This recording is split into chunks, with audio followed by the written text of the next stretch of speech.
In London, Ontario, what they have is a billboard.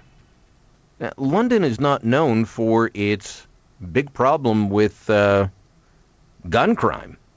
But for some reason, they decided to spend their money that they get from either donors or businesses or associations or government and put up a billboard that shows two pistols and what looks to me to be a shotgun.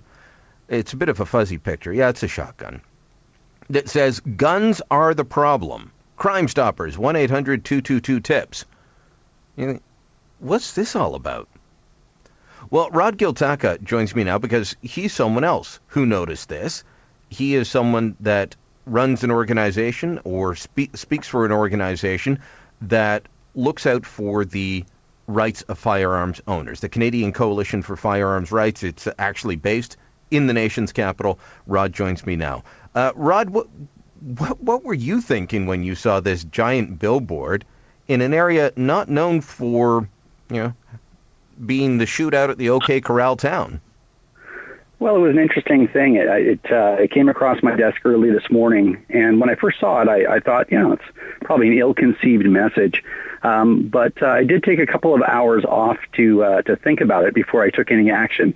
And what I ended up doing was writing an open letter to Crime Stoppers just to find out what exactly was their motivation, what they were trying to achieve, because to say guns are the problem is obviously incorrect. So our role is to try to help them along and educate them on the topic.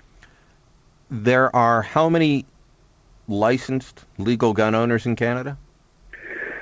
This, in fact, was part of my letter to them. I did remind them, or at least shed some light on the fact that there are over 2.2 million licensed gun owners in Canada. And in fact, there's also, we believe, 21 million firearms within our borders.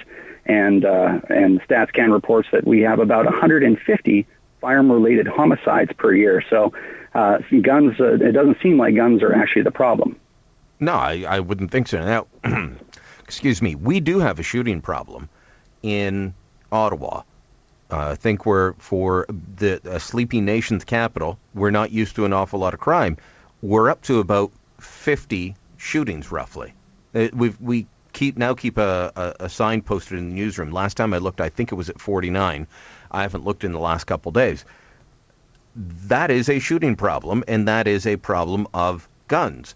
But I'm betting that they're not licensed. I'm betting they're not members of your organization or any of the other quality organizations that are out there that speak for gun owners.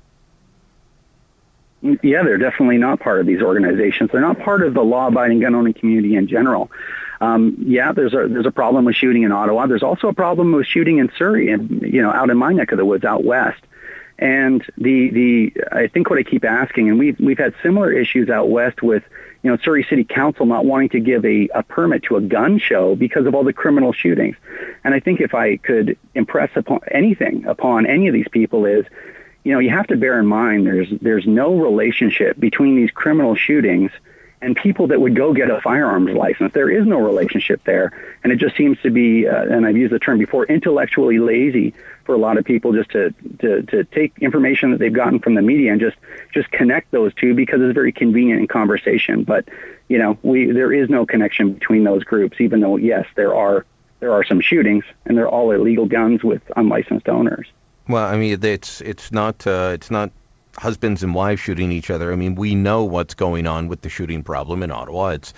It's gang warfare. It's turf war over, quite often, it involves turf over drugs or other illegal activities. I believe there were a couple that involved a love triangle, but that was still within the gangs, and that's been what's dominated the problem over the first 8 months and a week of 2016. Nothing to do with people like yourself or myself or anybody else that is involved in what our local councillor Jody Minnick calls the pew life.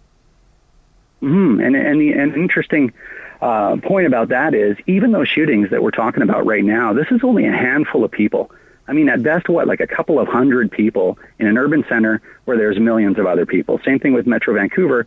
And if you focus in on Surrey, I mean, like literally, I'm sure this is a turf war between 300 people, and they represent, an unqualified number, like 95% of all shots fired in this, in the whole area. So, when you contrast that to these millions and millions of law-abiding gun owners, whether they're licensed or not, right? Because there's still a lot of people in Canada that didn't get a license when the laws changed.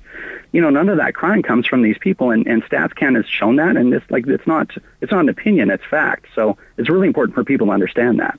I've been told in the past that the stats in Canada show that if you're a licensed gun owner, you're less likely to be involved in gun crime than even a police officer. Well, I could be mistaken, but it's any crime, including property crime or fraud or any criminal activity whatsoever. That's my understanding, but that's not a study that I've memorized. Okay, yeah, it's been a little while on that. Any reaction to your letter, or what's the reaction of your members to what London, Ontario Crime Stoppers has said? Certainly, there's lots of reaction from our members. I think when last I looked at the Crime Stoppers London Facebook page, it was around 350 comments. I don't think they've ever had 350 comments on any post as long as that Facebook page has been up. And I did actually take the time to look through every single one of those comments to find an opposing opinion than the prevailing opinion, which was, this is mildly offensive to gun owners because you're pairing us with criminals, and it's overwhelmingly, anti their campaign. So I'm not sure whether we'll get a reaction from them. If I were them, I probably wouldn't engage us because we're on the right side of this issue, and it'll just be embarrassing. But hopefully they think twice next time before they do that kind of stuff. Do you think they should take it down? I think I agree with what you said in the beginning of the program, which is whoever was in charge of this particular campaign does not represent everyone in the Crime Stoppers community.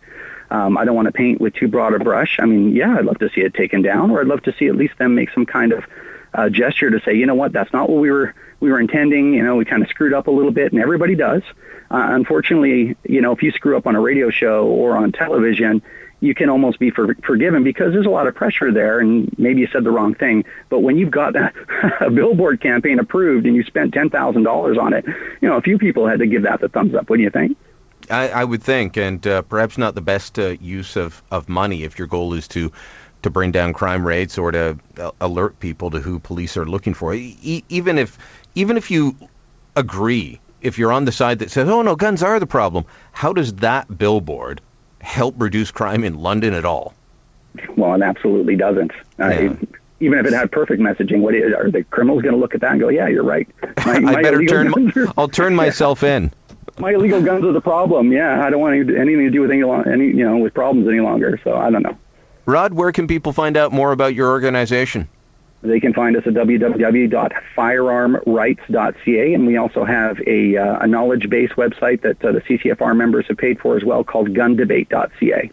Okay, and your videos, by the way, if people want to learn more, they want to see more, your videos are fantastic, very well produced, very informative. Thanks for the time. Appreciate it.